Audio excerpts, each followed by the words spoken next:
नमस्कार, आपण पाहताय लोकराज्य न्यूज 24। पाहुयात महत्त्वाची बातमी। पुण्यातील सिंहगड रोड परिसरात गोळीबार करून दहशत निर्माण करणाऱ्या 5 अल्पवयीन मुलांना पोलिसांनी अवघ्या 24 तासांच्या आत ताब्यात घेतलंय। त्यांच्या ताब्यातून एक पिस्तूल आणि 2 लोखंडी कोयते जप्त करण्यात आले। या कारवाईमुळे परिसरात खळबळ उडाली आहे। ही घटना 7 एप्रिल 2026 रोजी रात्री सुमारे 12:15 वाजता वडगाव बुद्रुक येथे चरवड वस्ती भागात घडली आहे। जुन्या वादातून 5 ते 6 जणांनी एका व्यक्तीवर लोखंडी हत्याराने हल्ला करत पिस्तुलातून गोळीबार केला। या घटनेनंतर परिसरात भीतीचे वातावरण निर्माण झाले होते। या प्रकरणी सिंहगड रोड पोलीस ठाण्यात गुन्हा दाखल करण्यात आला होता। घटनेचे गांभीर्य लक्षात घेऊन परिमंडळ 3 चे पोलीस उपायुक्त संभाजी कदम आणि सहाय्यक पोलीस आयुक्त अजय परमार यांच्या मार्गदर्शनाखाली तपास सुरू करण्यात आला।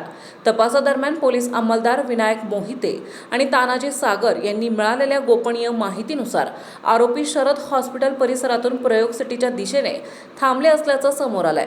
तपासात हे सर्व आरोपी अल्पवयीन असल्याचं निष्पन्न झालंय। त्यानंतर कायदेशीर प्रक्रिया पूर्ण करून त्यांना येरवडा येथील पंडित जवाहरलाल नेहरू बाल सुधार गृहात पाठवण्यात आलंय। महाराष्ट्रातील महत्त्वाच्या आणि ताज्या बातम्या पाहण्यासाठी आजच आमच्या लोकराज्य न्यूज 24 न्यूज चॅनलला YouTube वर सबस्क्राइब करा आणि बेल आयकॉन प्रेस करा।